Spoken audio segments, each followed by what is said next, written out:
إياك نعبد وإياك نستعين اهدنا الصراط المستقيم صراط الذين أنعمت عليهم غير المغضوب عليهم ولا الضالين آمين. اللهم صل على سيدنا محمد وعلى آل سيدنا محمد كما صليت على سيدنا إبراهيم وعلى آل سيدنا إبراهيم وبارك على سيدنا محمد وعلى آل سيدنا محمد كما باركت على سيدنا إبراهيم وعلى آل سيدنا إبراهيم في العالمين إنك حميد مجيد. سبحان ربك رب العزة عما يصفون وسلام على المرسلين والحمد لله رب العالمين. Voilà, la suite, Inch'Allah, le hadith numéro 10. On était à la page 71. Le hadith est intitulé le licite, condition pour être exaucé. Al-halal shartu ijabat ad-du'a.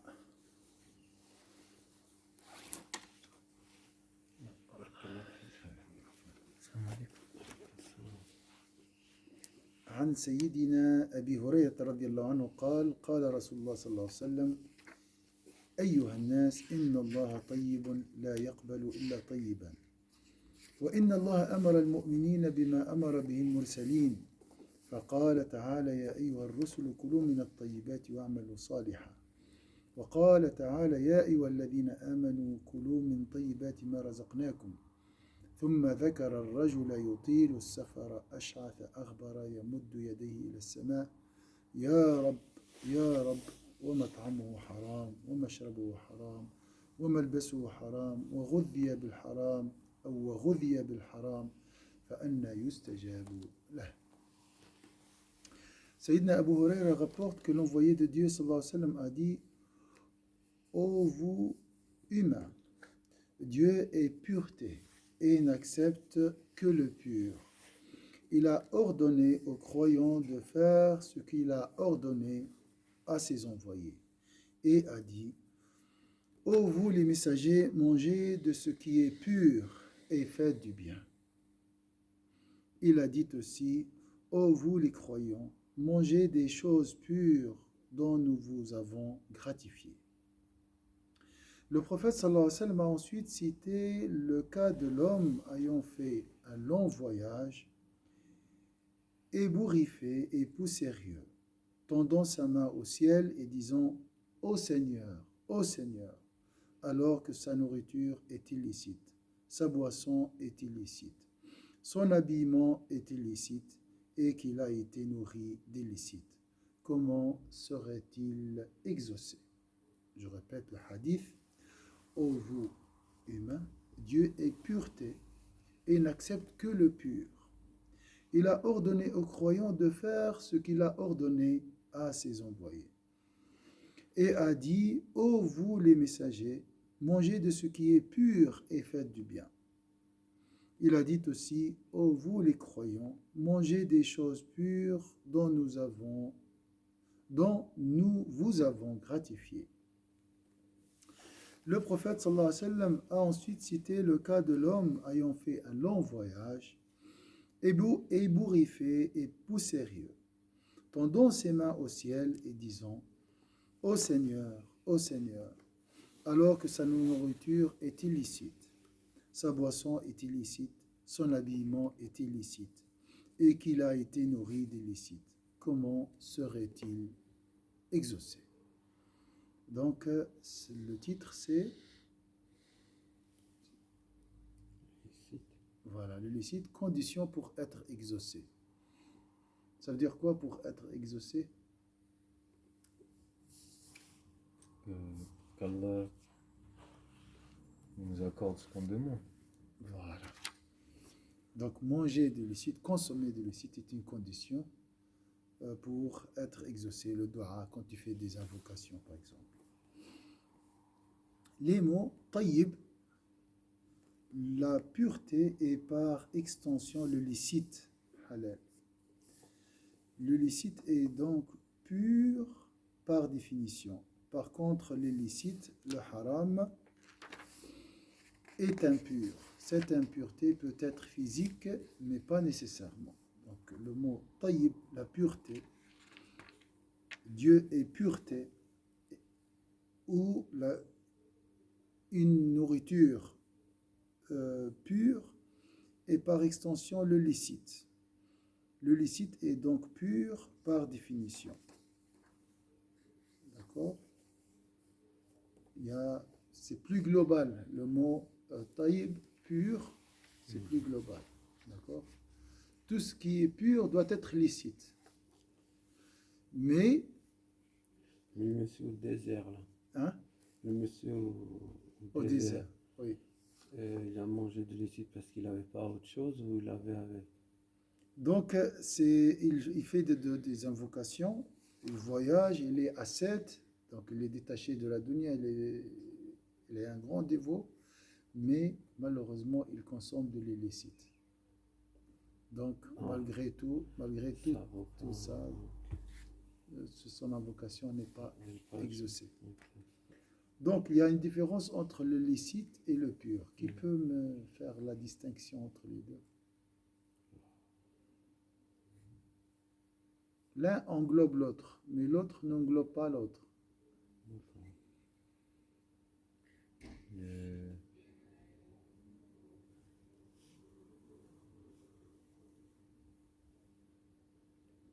Qui est plus global, le licite ou bien le pur? le licite. Le licite est plus global. Par exemple, je prends un exemple.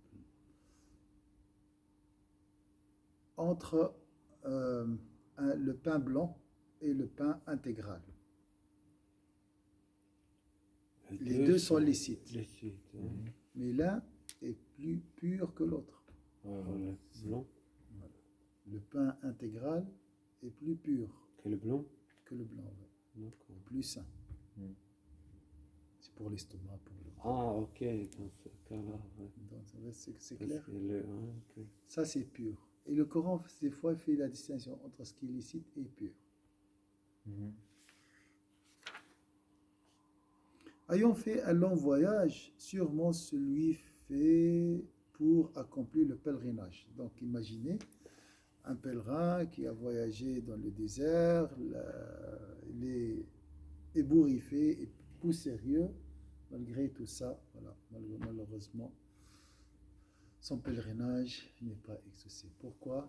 Parce qu'il a consommé de l'illicite. Ash'atha, cheveux ébouriffés. Il a fait beaucoup d'efforts, il est fatigué. Et quelqu'un qui n'a pas eu le temps de les coiffer, occupé par son voyage, dans ce sens-là. Arbara, plein de poussière, dans ce cas provenant de la route du voyage. Voilà. L'illicite et pureté. Ce hadith complète le précédent en le précisant davantage. Donc la page 71. Il est aussi en relation avec le hadith numéro 6 en insistant sur les conséquences néfastes de s'éloigner de l'illicite et de s'adonner à l'illicite. Donc la mise en pratique de ce passage.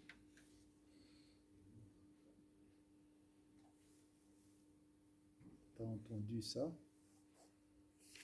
On a dit toujours, il faut mettre en pratique la science.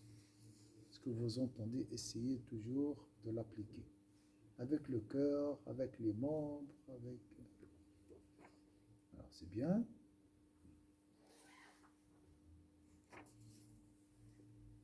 Il est aussi en relation avec hadith en insistant sur les conséquences néfastes de s'éloigner du licite et de s'adonner à l'illicite.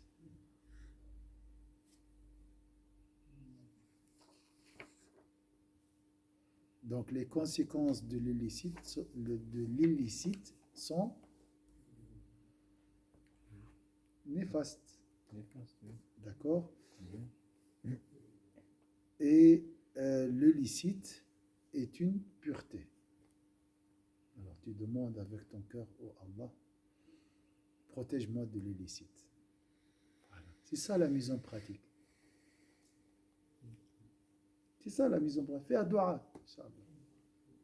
Est-ce que c'est clair?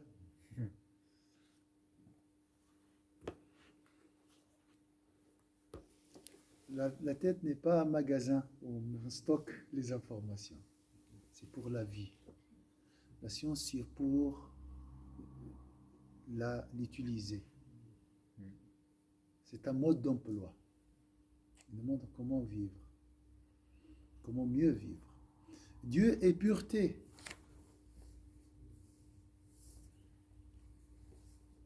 Vous voyez qu'Allah nous donne la pureté. Donc la source de la vertu, de cette vertu, la pureté, c'est qui? La source de toutes les vertus, c'est Allah. Dieu est pureté. On ne saurait lui attribuer un quiconque défaut. Vous voyez, la chose peut être licite, d'accord, mais qui contient un défaut. Donc il n'est pas pur. Dieu est pureté, on ne saurait lui attribuer un quelconque défaut. De par sa pureté, il nous engage à rester dans le pur et donc dans le licite, ce dernier étant l'un des aspects de la pureté. Voilà. Le licite est un aspect de la pureté. En effet, il nous a rendu licites les choses pures et illicites les choses souffrant d'impureté. Et que si l'on veut la proximité du pur, on se doit d'emprunter les moyens purs et les voies pures. Alors, qu'est-ce que vous avez retenu de ce passage? Dieu est pur, on ne saurait lui attribuer un quelconque défaut. De par sa pureté, il nous engage à rester dans le pur et donc dans le licite, ce dernier étant l'un des aspects de la pureté. En effet, il nous a rendu licites les choses pures et illicites les choses souffrant d'impureté. Et que si l'on veut la proximité du pur, on se doit d'emprunter les moyens purs et les voies pures. Quel est le passage le plus beau dans ce paragraphe? Pour vous, bien sûr.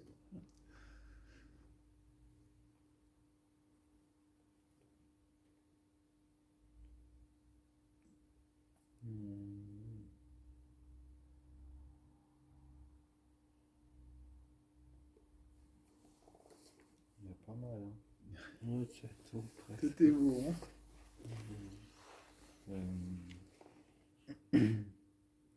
Bah, moi, peut-être, je dirais, en effet, il nous a rendu licites les choses pures et illicites les choses souffrant d'impureté.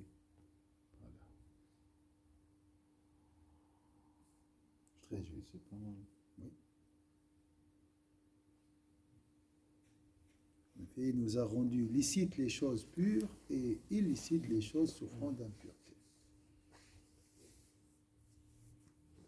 La première partie, Dieu est pureté. D'accord? Tu essaies toujours de représenter cette qualité divine, d'être pur.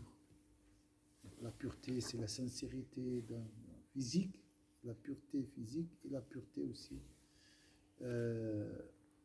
spirituelle. Il a aussi exigé de ses prophètes qu'ils s'engagent dans la voie de la pureté comme il l'a exigé les autres croyants. Alors si je vous pose la question, pourquoi on doit être pur? On essaye d'être pur.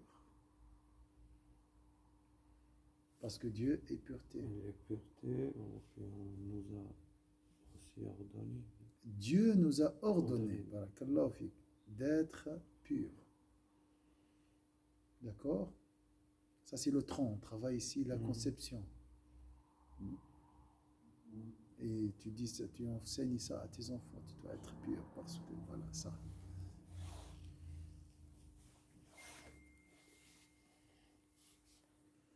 Par nature et parce que Dieu l'a montré, le pur est licite, halal, et l'impur est illicite, comme le précise le Saint-Coran. il déclare licite pour eux les choses pures et illicite ce qui est impur.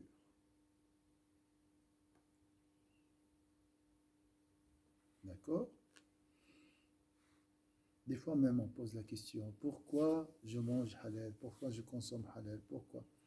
Parce que Dieu nous a recommandé ou bien nous a incité à consommer ce qui est pur.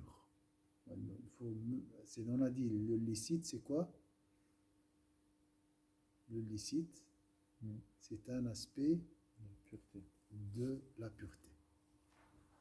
Hein? Non, bah, moi, vu que j'ai pu voir la différence entre manger halal ou pas, bah, en fait, quand j'ai commencé à manger halal, bah, j'ai vu une différence. Alors, tu sais, bah, tu sais, comme on dit, un esprit saint dans un corps saint, tu sais, enfin, tu sens que genre, t'as fait vraiment un gros pas en plus, tu vois. C'est Donc, juste. enfin, tu te sens, ouais, tu te sens mieux en fait. C'est juste. Regardez, on va voir hein, après le premier passage. Ô vous les messagers, mangez de ce qui est pur et faites du bien. Donc la nourriture influence notre comportement. On a dit les racines de bien sont au nombre de 2.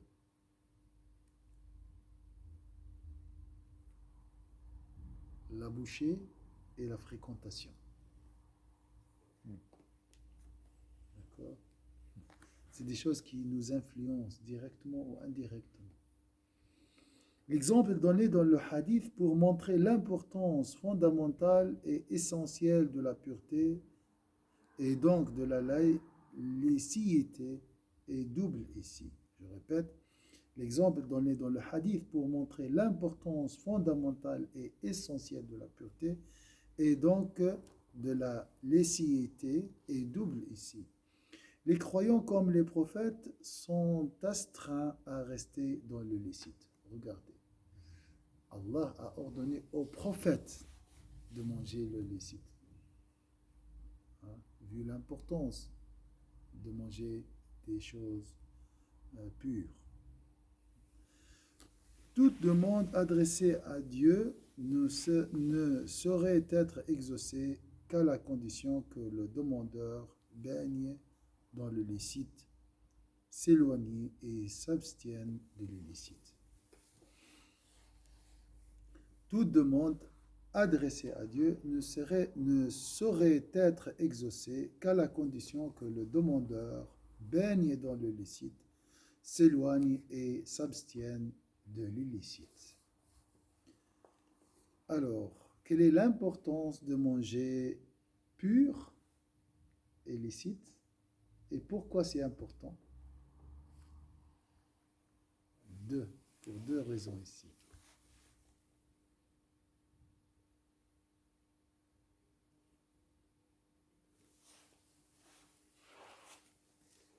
Alors, on a dit, parce que Dieu nous a ordonné, c'est important.